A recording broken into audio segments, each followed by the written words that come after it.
telling me Thrawn played a part in the goddamn Clone Wars? Show me that. I want to see that.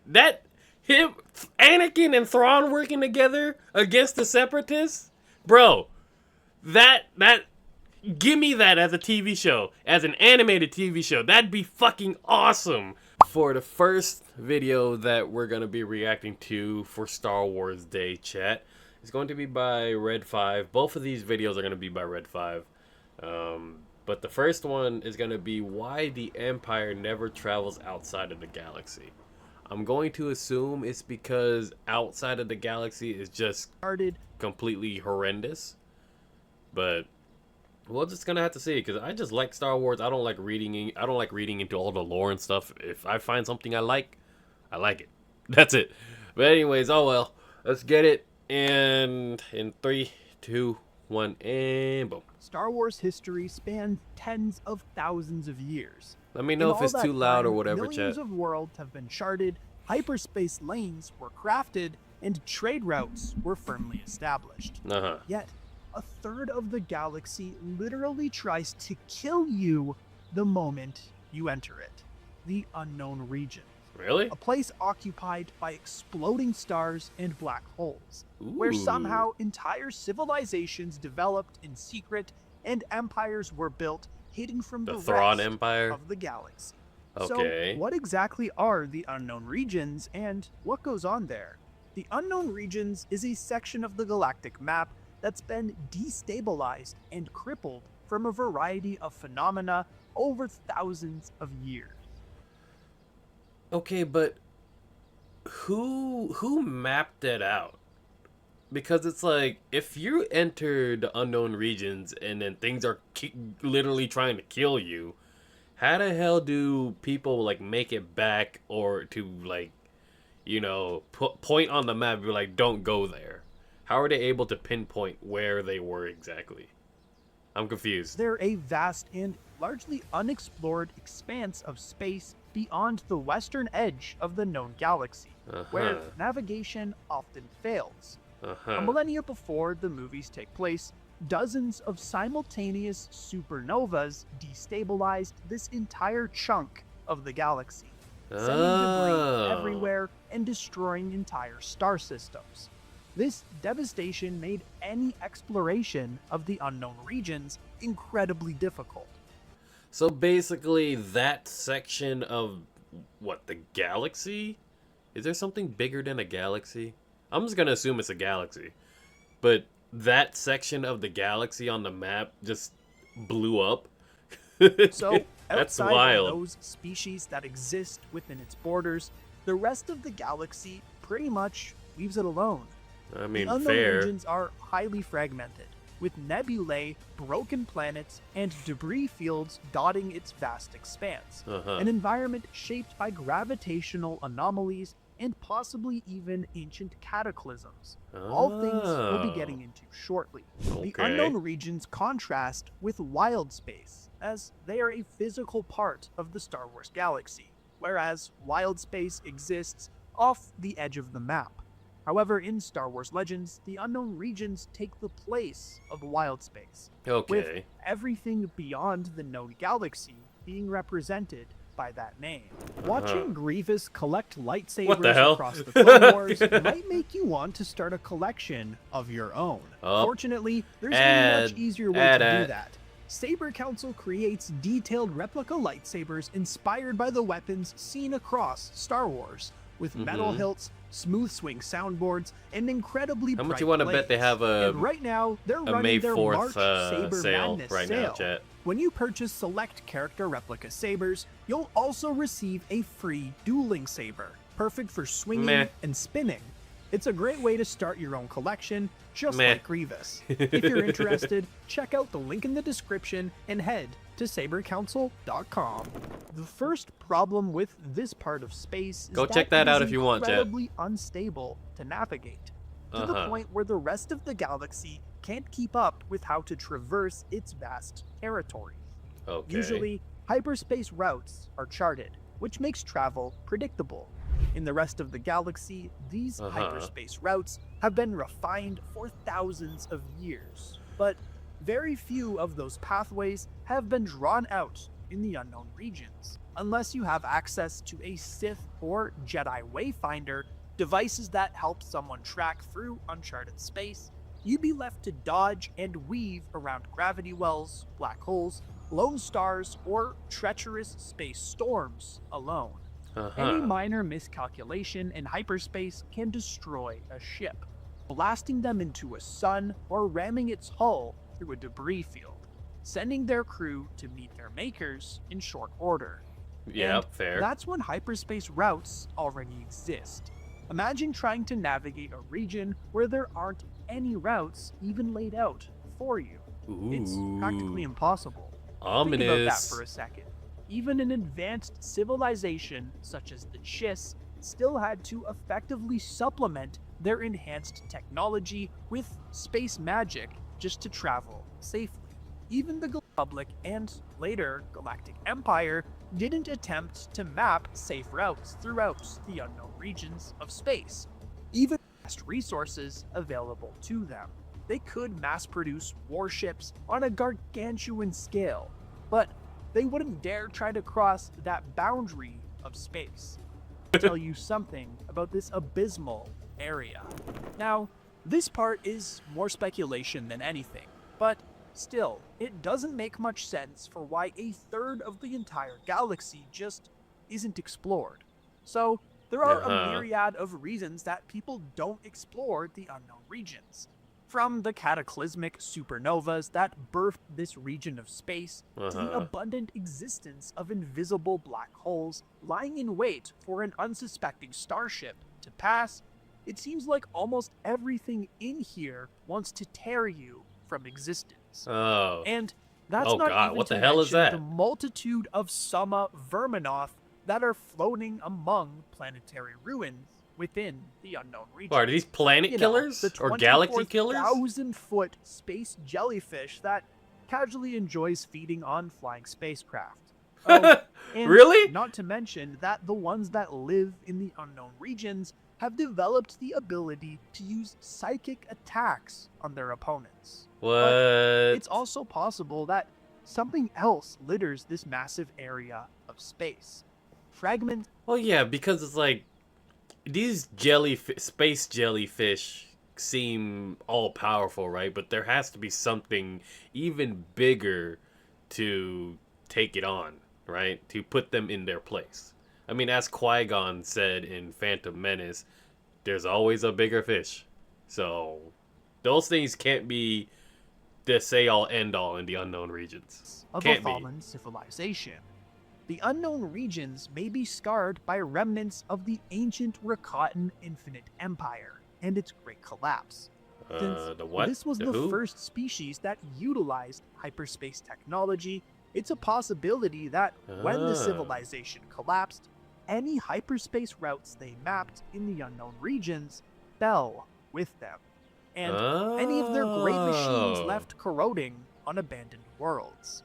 And this theory actually holds merit, considering that the homeworld of the Rakata actually exists on the eastern fringe of the unknown region. Yet, despite all of these absurdities just chilling in the unknown regions, this area is still an important spot for both Jedi and Sith alike. The first Jedi temple on the ocean planet of Ahch-To exists on the eastern side of the unknown region, only 2 quadrants away from Rakata Prime. For whatever reason, the Jedi have another planet central to their core philosophy that just so happens to reside in the unknown region. So it's just there? What the hell? This was the planet where younglings would travel to complete the Gathering, a rite of passage where Jedi collect their first Kyber crystal and construct a lightsaber, cementing their place in the Order. But I guess part of this journey also involves risking their lives through a deadly branch of space. Well, yeah. On the part of the Sith, the Infinite Empire of Zakul was formed in secret by the ex-Sith Emperor Vitiate, who took the name Valkorion when he created his new regime. Okay. The planet of Zakul is rooted deep in the unknown regions, Holy. hidden from the rest of the galaxy. The perfect place. Wait a minute. Because I heard something about that dude being one of, if not one of the best emperors ever, and you're telling me he had a planet deep within the, where's my damn mouse? You're telling me he had a planet deep within the unknown regions, and even still his empire couldn't map out the entire unknown regions? Like, seriously? That's, if that's true, then that's wild. Really wild. For a secret empire to be built under the noses of their enemies. Here, Valkorion built a new nation with some of the most formidable forces in all of Star Wars, and unleashed them upon the rest of the galaxy. Exegol is yet another planet in the unknown region, and is formerly the birthplace, or rather, rebirth place, of Emperor Palpatine. Okay. Somehow Palpatine returned. You wouldn't believe it if you visited, but Exegol used to have a fertile environment full of life, at least until the Sith visited, Of creating course. one of their oldest bastions and a core throne world to their empire. Exegol was even a place of eternal life, something that might have drawn Darth Sidious to it for his cloning process. You're telling me that's how Palpatine returns? What happens in the sequels? Are you kidding me? Who the I'm not gonna no. We I'm not also gonna know get rage that baited this like that. area Nuh-uh. has been charted by the Sith, as Kylo Ren was able to use a wayfinder to find the planet Exegol. So this could also be a region of the galaxy that was made incredibly dangerous thanks to Sith experiments and developments of ancient Sith empires. Well, of course. To get to Exegol, The Sith literally destroy things, so that theory wouldn't really surprise me much. Like, it makes sense. one needs Anything a the Sith Sith wayfinder touches to help is guide their destroyed. way through the red honeycomb zone. Now, that doesn't sound so bad. Honey is sweet and tasty. Well, this region of space was otherwise known as the Ship Eater or the Blood Net, which are absolutely not nearly as friendly as the red honeycomb zone. It acted as a way to avoid the various hyperspace anomalies, preventing travel into the unknown region. And while it may be safer to travel through than get pulled apart from a black hole, it's still not safe. Remember those 1,000-foot-long jellyfish that use psychic attacks on their prey? Yeah, this is their home. Now, before you discredit these psychic ambushes as being weak or easily avoidable, they were enough to completely incapacitate Darth Vader, the literal chosen Damn. one. So, good luck. So, thanks to its variety of things that could kill you, the Unknown Regions was a great place to build secret armies or establish elaborate contingency plans for when your empire falls out from beneath your feet. Well, the thing about Darth Vader and all that stuff, right? Yes, he was the chosen one. He was all powerful and all that good stuff. But at the end of the day, he was still mortal. Of course, something like him, even the most powerful mortal, wouldn't be able to withstand that stuff. But then again, I feel like if they just have enough ships, why don't they just go blow up that jellyfish planet, you know? The Empire was pretty strong. I feel like they could have made at least a few more thousand ships and then just send them all to that one jellyfish planet and just blow that shit up. That planet can't be that big, right? Which is why it attracted so much attention from Darth Sidious. His fascination with the Unknown Regions mostly had to do with ensuring his own survival and setting up his next big moves. After learning about Exegol, he built the Sith Eternal Cult and got them working on advanced cloning experiments, likely the same ones started by Dr. Royce Hemlock from the Bad Batch. But since navigating the Unknown Regions wasn't easy, he needed help. So he enlisted Grand Admiral Thrawn and the Chiss Ascendancy, who were experts at charting its dangerous hyperspace anomalies, all of which that tied makes into his sense. contingency plan. He needed a backup in case the Empire ever fell, which involved the creation of secret bases and fleets hidden in this uncharted territory. So this is where Thrawn's story comes in. That's why he's pretty much the big bad right now. Well, in the Ahsoka side of things. I don't know what's going on with the Mandalorian side of things, but they're in the same time span. But they are also still pre-sequel movies, so I don't know. If Disney was smart, they'd keep on building on the Thrawn Empire. I honestly would rather have a Thrawn Empire movies and all that stuff like post Mando and Grogu, as long as it's way better than the sequels. We'll And see. for that reason, Darth Sidious decided to completely rebuild his own final order in secret within the unknown region. Entire galaxy-spanning governments like the Republic, Galactic Empire, New Republic, and more all stay as far as possible from the unknown region. So, it makes for the perfect hiding spot for empires to be built privately. As a matter True. of fact, back during the Old Republic, Darth Revan went looking for the Sith Emperor Vitiate in the unknown regions before he was captured by Vitiate's Sith Empire. This establishes that the arch-enemy of the Jedi have historically had a foothold in this region of the galaxy. While many pilots might avoid venturing into the unknown regions simply because of the variety of deadly space phenomena that happened there, several civilizations actually developed within this area.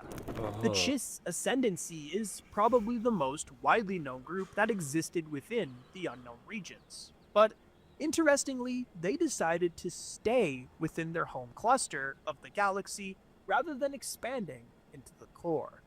They evolved in a region where hyperspace is unstable and the long-distance supply chains are unreliable, to the point that supply ships had a very high chance to be torn apart if even slightly miscalculating their routes.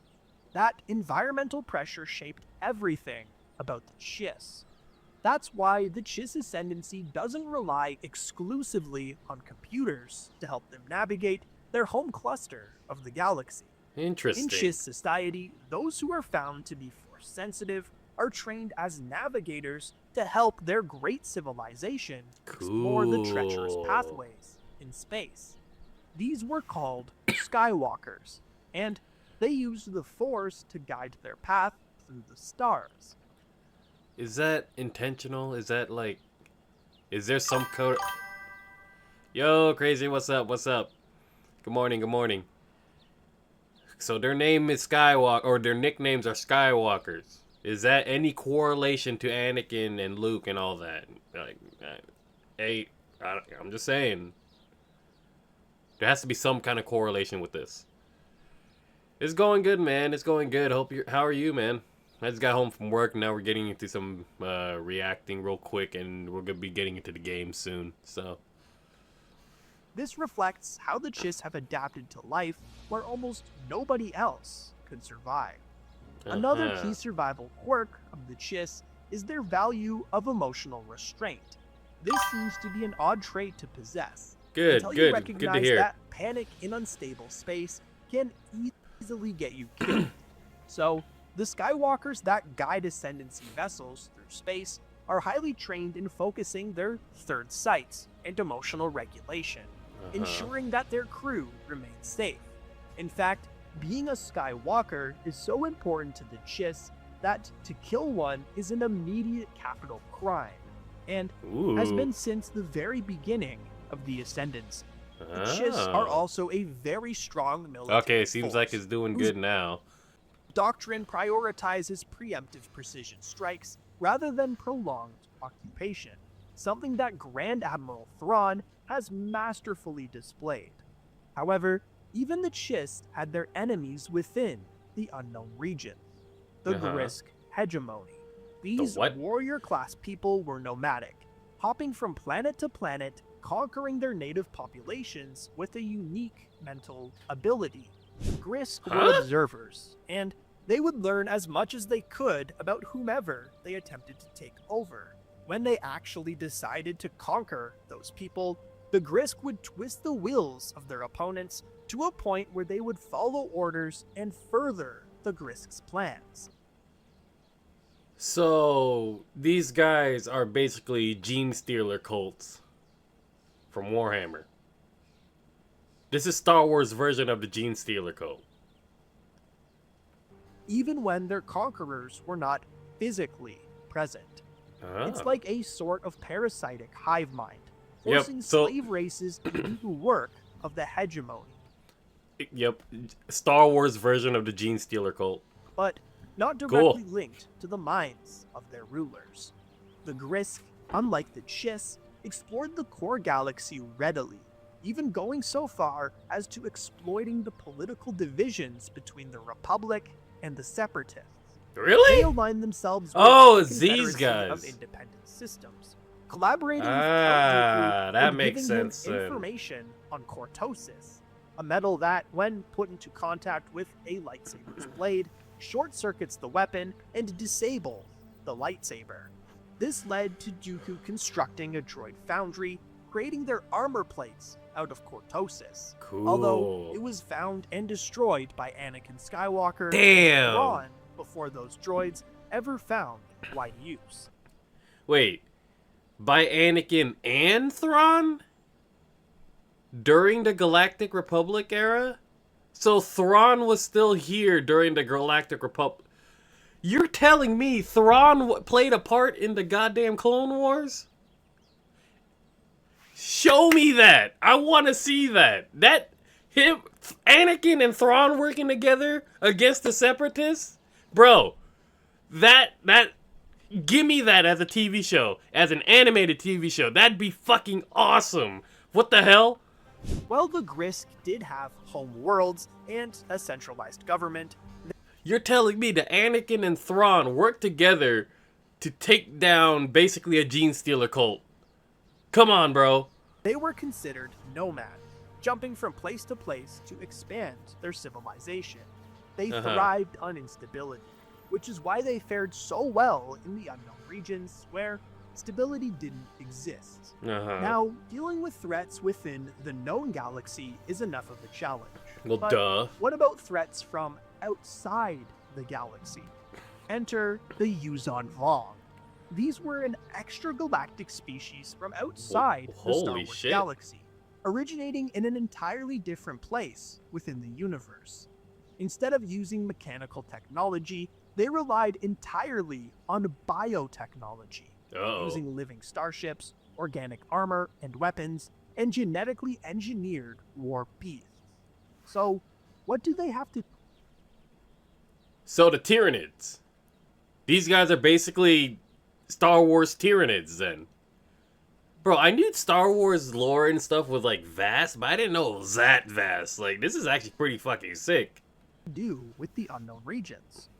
Well, they entered the galaxy through its outermost edges, mostly through poorly charted space and the frontier near the unknown regions, using this deadly chunk of space as a staging ground for their devastating invasion. Since the unknown regions were poorly mapped, fragmented, disconnected from the rest of the galaxy, and nearly impossible to navigate, nobody had any detection system that could spot the species as it invaded. The unknown regions were a buffer zone that created a blind spot. You'd think after 3 empires secretly invaded and crippled the galaxy from the unknown regions that these people would learn to at least secure their defenses around that area. But yeah, true. Apparently not. Despite all the dangers this region... Low-key, this part reminds me of the real world nowadays. If motherfuckers could just learn how to work together, imagine how much they could get done. For example, our world. If we can just stop with wars, stop with our differences and shit, if we all just work together, we could probably colonize other planets. At least within our solar system. In like thousands of years, maybe the galaxy. Right? If the motherfuckers in Star Wars could just stop fighting each other, Sith, Jedi, all this, the New Republic, all this crap, they could probably conquer the unknown regions. But everybody has their own motives, and honestly, the Sith, the dark side, is pretty much probably the only reason why. Because there always has to be some kind of conflict. Possesses it might still seem absurd that it's almost entirely unexplored. The Galactic Republic and Empire governed tens of thousands of star systems with hundreds of thousands of planets under their jurisdiction. Surely, mapping one more region of space wouldn't be that hard. And while you're more or less right, there's honestly no incentive for these galactic powers to want to explore it. Why not? Without stable hyperlanes, there's no trade with anything in the unknown regions. Hyperlanes allow for coordinated defense, cultural integration, predictable trade, and even taxation. But like we've already said, the unknown regions have zero stability as is. When Well, if something has zero stability, that's why you work to make it stable. I feel like they could do it, but they refuse to because of the past. If they just look beyond the past and look towards the future, the unknown regions could easily be conquered by any empire or republic or whatever the hell. Space routes shift or collapse, there can't be any standardized infrastructure or permanent supply chain. Without any economic return, there's no reason for there to be any exploration. Even to map those hyperspace lanes, it takes scout vessels, long-term expeditions, lots of data analysis, and more. Now, in stable space environments, that can pay off, but in unstable space, you lose ships and the people who operate those ships, pilots and crews. The risk-to-reward ratio was terrible for exploring the unknown regions as well. Best case, you discover a few isolated systems. Despite taking up over 30% of the galaxy, it only contains about 15% of the galaxy's celestial mass. And as we've already discovered, there's plenty more dangers in the unknown regions than just space rocks and planets. Worst case, you trigger a conflict with a hyper-advanced power like the Risk or Chip, exposing yourself to these incredibly powerful forces. I guess, man. Knowing all of this, would you still explore the unknown regions? Let us know in the comments. Yeah, I would. If I was in charge, I'd put all the resources into well, not all the resources. I put about half, maybe. If I'm at war, I'm putting half into defending, and then the other half into exploring. That's what I would do. But hey, that's just me. Alright, that was a good video. Really enjoyed it.